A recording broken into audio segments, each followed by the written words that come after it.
Ola a todos e a todas, benvidos de novo a Falemos de Literatura. Hoxe imos achegarnos a un dos escritores máis importantes do Rexurdimento, do século XIX. En concreto imos falar de Eduardo Pondal.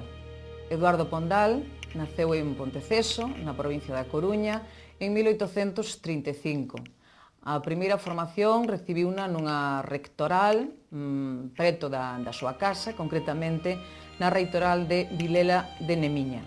Cando era un adolescente, marchou a Santiago, estudou grego e máis tarde estudou a carreira de medicina, unha carreira que apenas chegou a exercer porque realmente non lle gustaba esta profesión. El tiña a posibilidade de vivir de rendas porque era dunha familia fidalga, nunca chegou a casar e, polo tanto, nunca tivo problemas económicos, aínda que no seu momento conseguira oposicións á sanidade militar, traballou en Ferrol, etc. Nun momento determinado deixou abandonar a profesión propia del, que era de médico, e dedicarse toda a súa vida a escribir literatura, neste caso escribir en lingua galega. Polo tanto, levou unha vida, podemos dicir, bastante ociosa neste sentido. É dicir, que non tiña unhas cargas familiares excesivas, non dependía do seu traballo para vivir, e isto supuxo que puidese traballar moito, elaborar e relaborar as súas obras ata, digamos, límites incríveis. En Santiago entra en contacto con outros poetas da época, con outros escritores, coñece a Aurelio Aguirre, Manuel Murguía, ou coñece a propia Rosalía de Castro, concretamente nunha institución que se chamaba el Liceo de la Juventud. Aí terá os seus primeiros contactos, sería unha das principais fíos condutores da súa ideoloxía, que é o celtismo. En 1862 publica o seu primeiro poema. É un poema que non ten nada que ver co que será despois a súa literatura. Titúlase Campana d'Anllóns, e o argumento máis ou menos deste poema sería que un mozo que está preso en Orán oe o tanguer das campás e sente morriñas da súa terra. Entonces pídelle a esta campá que leve unha mensaxe, e tamén as andoriñas, que son, como sabemos, aves migratorias, que leve unha mensaxe á súa familia para que lles digan que está preso en Orán, que está triste e que ten soidades da súa terra. Este primeiro poema apareceu no Álbum de la Caridad, que era, digamos, unha especie de antoloxía ou de escolma que se publicou no ano 62 e que recollía os textos que se presentaran aos Xogos Florais do ano 1861. No ano 1867 producese algo moi importante na vida de Pondal, e é o coñecemento que se chama a literatura oceánica. Isto máis ou menos explícase polo feito de que James Matherson dixo que atopara uns textos escritos por un bardo no século II que foron traducidos por el. Realmente é un xogo literario porque eran textos apócrifos, pero estes textos marcaron moito a literatura do século XIX a nivel europeo, e en concreto a obra de Pondal. E imos atopar certos elementos, certas influencias desta literatura que chamamos oceánica na obra do propio Pondal.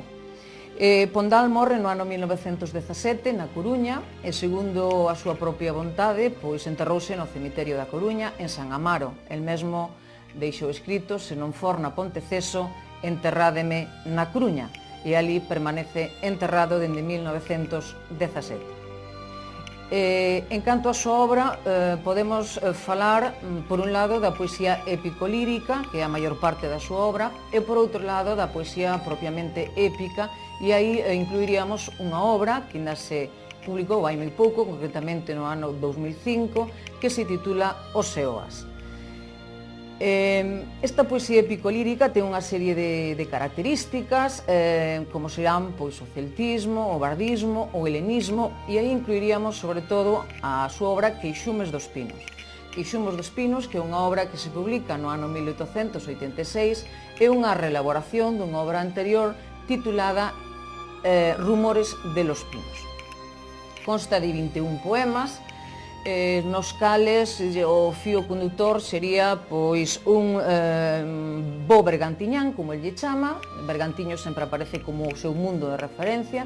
Un bo bergantiñán que unha noite de luar conduce un carro e vai escoitando os rumores dos pinos, dos rumores dos piñeiros, non? Estes piñeiros o que están é a transmitir mensaxes dos bardos, mensaxes dos primitivos celtas, supostamente os nosos devanceiros, os nosos antergos aquí en Galiza.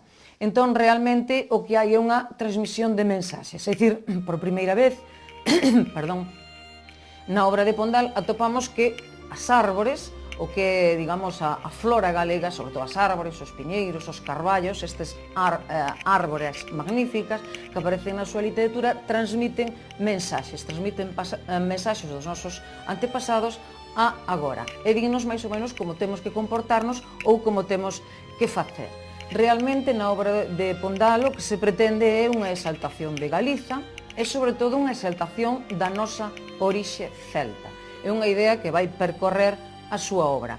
Dicir, nós somos celtas, polo tanto somos distintos, temos unha identidade propia, temos unha orixe que nos distingue, e eses antergos celtas eran xentes valentes, eran xentes decididas, eran varís, loitaban, eran homes pois cunha moralidade, cun comportamento ata certo punto grego, espartano, dórico, etc. E iso levaríanos un pouco a outra liña de, digamos, ideolóxica da obra de Pondal, que é o que se coñece co nome de helenismo, é dicir, a referencia aos heróis clásicos, aos heróis gregos que loitaban, que defendían a súa honra, que defendían o seu honor, e que Pondal nos está a dicir máis ou menos que así é como nos temos que comportar os galegos.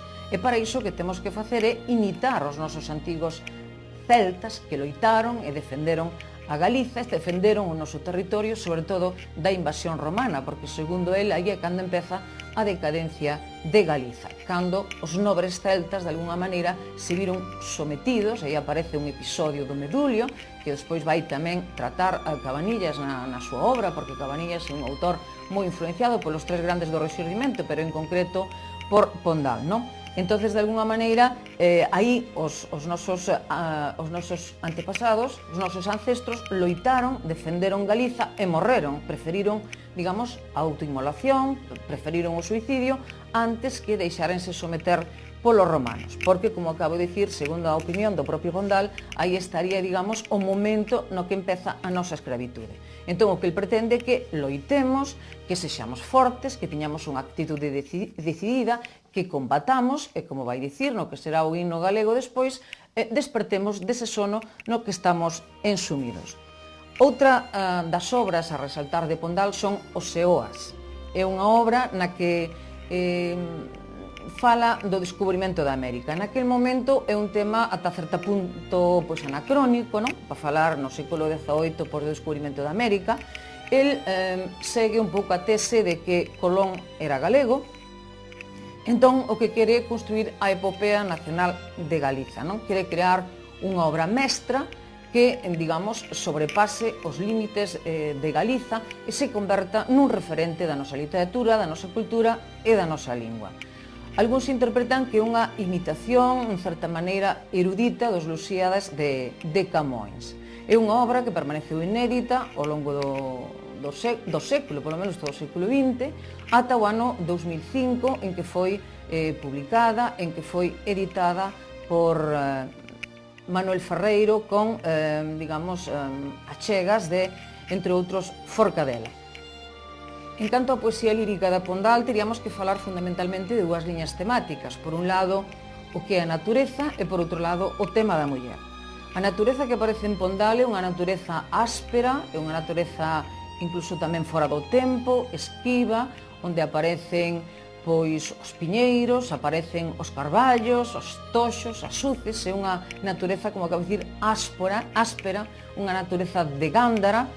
É unha natureza, de alguna maneira, que el toma como referencia para as súas obras, fundamentalmente da bisbarra de Bergantiños, onde el naceu, onde viviu parte da súa vida. Realmente a presenza humana nesta literatura case non aparece, aparece algunhas veces, pois, en certa maneira suxerida, non? Cando aparecen, pois, os castros ou os dolmens, que de alguna maneira iso suxire a presenza humana, non? E cando aparecen, pois, persoas, aparecen, pois, o zagalexo, ou aparece, pois, un mariñeiro, ou aparece un cazador. Realmente unha interpretación da natureza aristocrática e tamén aparece un gusto nesta natureza pola toponimia, esa toponimia que algúns lle atribúen tamén a influencia da literatura ou dos poemas oceánicos e mesmo tamén o seu gusto pola literatura grega. O tema da muller é bastante conflictivo, hai dúas vertentes na poesía de Pondal, na poesía na que aparece a muller. Por un lado, ás veces aparece a muller como un obxecto romántico, o trovador pois é o seu cabaleiro galante, que nos lembra en certa medida a poesía medieval, sobre todo a cantiga de amor. Pero, por outro lado, aparece a muller nun estado máis naturalista, máis primitivo, nunha concepción clasista e machista da sociedade que ten estudado, pois, María Xosé Queizán, onde fala no seu libro de Misoxinia e Racismo en Pondal, precisamente deste tema. De todas formas, hai que entendelo no contexto no que ele escribe, no século XIX, no que a muller pois era case, en certa medida, un ser cunha certa minusvalía, pois mesmo intelectual, non? Hai algúns versos que hoxe poderíamos considerar excesivamente violentos ou agresivos, non? Por exemplo, un que di abonda xa de oración, que de min non te libran, nin Dios nin o demo non, por exemplo, ou pilleina entre os pinos soa, alba de medo tornou. Non? Aí danos unha idea pois, de que a muller é de alguna maneira a presa do home, pero volvo a insistir, temos que entendelo tamén nun contexto do século XIX, sobre todo na figura de Pondal, que era un fidalgo, que pertencía, polo tanto, ás clases altas da sociedade e que tiñan, ademais, certas prebendas a este nivel. E para rematar, vou dedicar 2 minutiños a falar dos pinos, do que se converteu oficialmente no ano 1981 o himno galego, o himno de Galiza. Este texto escribiu no Pondal a petición de Pascual Veiga no ano 1890 para un concurso literario. Pascual Veiga puxolle música e despois dunha serie de avatares acabouse estreando por primeira vez en Cuba no ano 1907. Este poema consta de 10 estrofas, na primeira hai dúas interrogacións que despois se respostan ao longo das 9 estrofas seguintes. Non? Hai quen di que se vai esperar dun poema ou dun himno que empeza interrogando, pero que realmente as interrogacións teñen a resposta a continuación. Non? Todos sabemos que empeza que din os rumorosos na costa verdecente, o raio transparente do Palacio do Luar, que din as altas copas de escuro aroma arpado co seu ben compasado monótono fungar. Dicir, que din os piñeiros, que din as ramas dos piñeiros, que din as faíscas dos piñeiros. E todo o que ven a continuación é a resposta.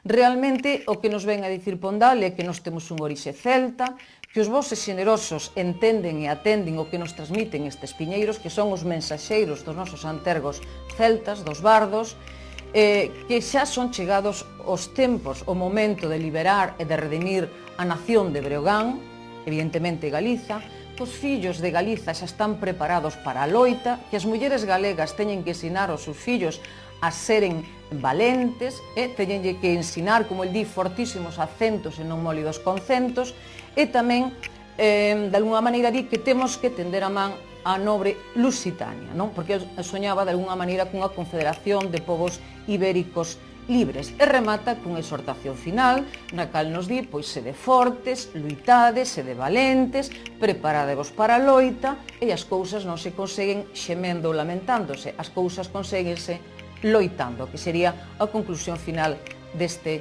himno galego. Hoxe, himno oficial de Galiza dende 1981. Nada máis por hoxe, rematamos aquí o programa e verémonos, se vostedes queren, o próximo día no programa dedicado a Curros Enrique. Grazas.